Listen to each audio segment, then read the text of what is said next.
ओम शांति। आज ये बड़ी खुशी की बात है कि आज ज्ञान मानसरोवर परिसर में हम सब के बीच में श्री श्री 1008 स्वामी कालिदास जी महाराज पधारे हैं, जो कि बहुत महापुरुष हैं इस एरिया में। और आप कई हॉस्पिटल गौशालाएं भी चलाते हैं और संत हैं, लेकिन सबसे बड़ी विशेषता आपकी पिछले 40 वर्षों से आप नारियल पानी केवल पीकर उससे शरीर निर्वाह कर रहे हैं। तो आज हम सब के बीच में दादी चंद्रमणि यूनिवर्सल पीस ऑडिटोरियम में 80 बाल ब्रह्मचारी कुमारों का सम्मान समारोह था। तो आपने अपने ही हाथों से खुद अपने आश्रम से लेकर आए, सबको दुशाले पहनाए, सबको अपने हाथों से सम्मानित किया। तो ये आपकी महानता थी। और हमने भी सोचा है बाल ब्रह्मचारी कुमारों का सम्मान कोई बाल ब्रह्मचारी महात्मा बहुत पहुंची हुई विभूति के द्वारा होना चाहिए। तो उन्होंने ही आके किया, शब्दों से भी किया। तो पहली बार वो ज्ञान मानसरोवर में आए हैं और माउंट आबू भी गए हैं, जैसे कि महात्मा जी ने बताया। अमेरिका के सेंटर पे भी गए हैं, बहुत संस्था से करीब से अच्छी तरह जानते हैं। तो आज महात्मा जी 2 शब्द हम जानना चाहेंगे कि महात्मा जी आप यहाँ आए, आपको यहाँ कैसा लगा? ज्ञान मानसरोवर का आज का कार्यक्रम, बाल ब्रह्मचारी कुमारों के प्रति आपकी शुभ भावनाएं। मेरा यहाँ ज्ञान मानसरोवर में आकर के जो आज अनुभूति हुई है, इसको हम व्याख्या और बता नहीं सकते। जो आनंद हुआ वो मात्र नहीं, आज 80 ब्रह्मचारी कुमार उन्होंने अपना इस ईश्वरीय विश्वविद्यालय ब्रह्मा कुमारी को समर्पित किया। शिव बाबा ने इस को बनाने में कितना तप, कितना तपस्या करके यहाँ खड़ा किया। आज संसार का 140 से 175 देश तक इनका सेंटर चलता है।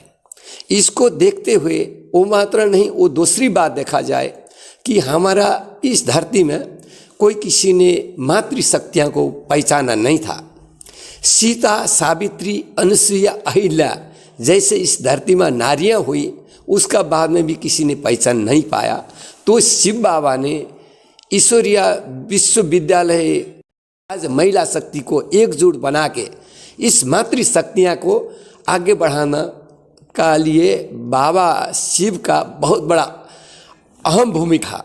इस अहम भूमिका को यहाँ भी मैं ज्ञान मानसरोवर में आकर के मैंने देखा कि एकता, अखंडता, भाईचारा जिस तरह से यहाँ बनाया गया, उस विषय को हम व्याख्या और वर्णन इस मुख से कर नहीं सकते हैं। और इसलिए नहीं कर सकते हैं कि जो यूनिटी आज इस छोटा सा परिसर में आपने 80 कुमार को, इस कुमार को तैयारी करके उनका ब्रह्मचार्य तो पालन करना और उनको त्याग सिखाना, और वो मात्र नहीं, खाना, बैठना, रहना, सोना, आचार और विचार का सारा आपने, भारत भूषण सर आपने इनको व्याख्या करते हुए उनको सुनाया और उससे मैं अति प्रभावित हूँ।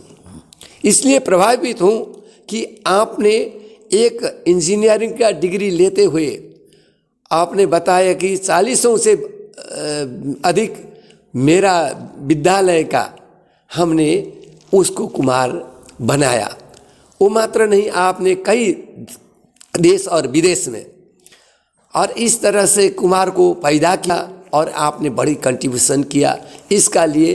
और जब तक धरा इस पृथ्वी रहेगी, जब तक चांद और सूर्य तारा रहेगा, पंचतत्व रहेगा, आपका इस ईश्वरीय विश्वविद्यालय ब्रह्म कुमारी में आपका स्वर्ण लिपि में, गोल्डन लिपि में नाम रहेगा। और आने वाला भविष्य में आपने इतिहास रचा, बाबा का महिमा को, बाबा का व्याख्याता को करते हुए आपने जिस तरह से आप इस क्षेत्र को आगे बढ़ाया और ये देश मात्र नहीं सारा विश्व में एक समय आने वाला समय इस ब्रह्म कुमारी ईश्वरीय विद्यालय विश्वविद्यालय विश्व में एक कीर्ति और धर्म गुरु का नाम से परिणत होगा। मैंने यही अनुभव किया और यही देखा। थैंक यू, बहुत बहुत शुक्रिया। ये स्वामी जी की निर्माणता है। वैसे आपके साथ कुछ शिष्य भी आए हुए थे, लेकिन सबको कहते मैं खुद अपने हाथों से इन बाल ब्रह्मचारी जो 40 साल 25 साल से भी ऊपर 20 साल से भी ऊपर ऐसे कुमार जो जीवन में सेवा भी कर रहे हैं, ज्ञान योग भी, स्वयं भोजन भी पवित्र बनाते खाते और दिन रात सब सेंटरों में एक्टिव रूप से सेवा कर रहे हैं, तो उन्होंने कहा ऐसे पवित्र कुमारों को अपने हाथों से ही दोशाला भी पहनाया, सबको पगड़ी पहना के सबको स्वागत किया आपने। तो ये हमने कहा शिष्य कर लेंगे, कहते नहीं अपने हाथों से करूँगा सम्मानित। ये इनकी महानता। अब हम तो आप प्रस्थान कर रहे थे, 2 मिनट आपका हमने कहा इंटरव्यू सबको लाभ मिले। दूसरा मेरा एक प्रश्न है स्वामी जी, 40 साल आप नारियल जल पर, एक बहुत बड़ी बात है कि शरीर को मनुष्य पता नहीं क्या खाऊं मनुष्य इतना कुछ ठूसता जाता है चारों ओर से, और एक आप उदाहरण है 40 साल नारियल जल पे आप कैसे निकाल रहे हैं? क्या आपको भूख नहीं सताती? क्या आपको वीकनेस नहीं लगती, या किस तरीके? वो थोड़ा सा अनुभव शेयर कीजिए। मैं हिमालय में कुछ समय रहा, वहाँ हिमालय में कई ऋषि महर्षि मिले।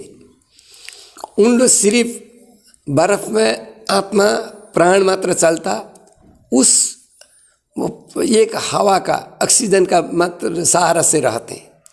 अगर हम यहाँ तो समाज में है, कपड़ा भी मेरा साथ में है, और नारियल का पवित्र जल जिसका बाहर में जटा है, भीतर में काठ है, उसका भीतर में फल है, भीतर में उसका अंदर में जल है।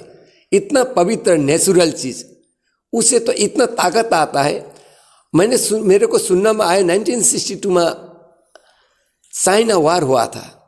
उस समय खून की कमियां रही, तो डॉक्टर लोगों ने उस समय सलाइन चढ़ाया कि नारियल का जल को सलाइन बना करके चढ़ाया, वो खून का काम किया। इसीलिए मेरा ये अनुभव है, मेरा बड़ा ताकत है। मैं हवन करता हूँ, हवन करने से और दूसरा एनर्जी मिलेगा। सर्वप्रथम नारियल का जल से तो मिलना ही मिलना है। तो नारियल का जल से कोई भी रह सकता है। ये डॉक्टर लोगों ने कई रिसर्च किया है। बहुत अच्छा। तो ऋषियों का ही है, रिसर्च करके ही निकला हुआ नारियल पवित्र चीज़ है, जिसका आसमान में फल है, उसका अंदर में जल है, इसलिए मतलब ताकत बहुत मिलती है। और आप भी इसका लिए एक्सपेरिमेंट कर सकते। श्योर, धन्यवाद बहुत बहुत। स्वामी जी ने आज यहाँ आकर बड़े सुंदर सब कुमारों का उत्साह बढ़ाया और इच्छा भी व्यक्त की कि मैं आगे भी यहाँ आते रहेंगे ज्ञान मानसरोवर में। और माउंट आबू एक बार गए, माउंट आबू का कैसा अनुभव रहा आपका? माउंट आबू मैं कई बार गया हूँ, और माउंट आबू का ब्रह्मा कुमारी आश्रम में भी जाना हुआ। ब्रह्मा कुमारी आश्रम में, माउंट आबू में वहाँ गए। ईश्वरीय विश्वविद्यालय वहाँ ब्रह्म कुमारी में हम गए, रहे भी है। और वहाँ का अनुभव, वो एक नगर है, वो एक वैकुंठ धाम है, जिसको वैकुंठ धाम हम लोग और गीता भागवत रामायण इसमें पढ़ते हैं कि असली वैकुंठ धाम देखना है तो कोई भी ब्रह्मा, आप लोग का मैं यही बोलना चाहता हूँ, कोई भी माउंट आबू जाएं, ईश्वरीय ब्रह्म कुमारी विश्वविद्यालय में जा करके बाबा का सानिध्य लें, उसे बड़ा वैकुंठ धाम स्वर्गलोक कहीं नहीं है। मैं यही बोलना चाहता हूँ। धन्यवाद। और सभी जनता जनार्दन को मैं यही आवेदन करूँगा, निवेदन करूँगा, प्रार्थना करूँगा, करबद्ध विनती करूँगा, एक बार माउंट आबू जरूर जाएं और वहाँ जा करके शिव बाबा का महिमा को सुने और ज्ञान गंगा कैसे बहती है, वो ज्ञान गंगा का वहीं जा करके गोता लगाएं, यही बोलना चाहता हूँ। और सबको नए साल का हार्दिक शुभकामना और बधाई भी देता हूँ। धन्यवाद। बहुत बहुत धन्यवाद स्वामी जी। और हम आगे भी भिन्न भिन्न सम्मेलनों में, कार्यक्रमों में आपका सहयोग प्राप्त करते रहेंगे, और माउंट आबू में भी विभिन्न कार्यक्रमों में, संत सम्मेलनों में आपको आमंत्रित अवश्य करेंगे। धन्यवाद। ओम शांति। जैसे आप लोग का आदेश होगा, इस शरीर, ये दास आप लोग का सानिध्य में हाजिर होता रहेगा। धन्यवाद। ओम शांति, ओम शांति, ओम शांति।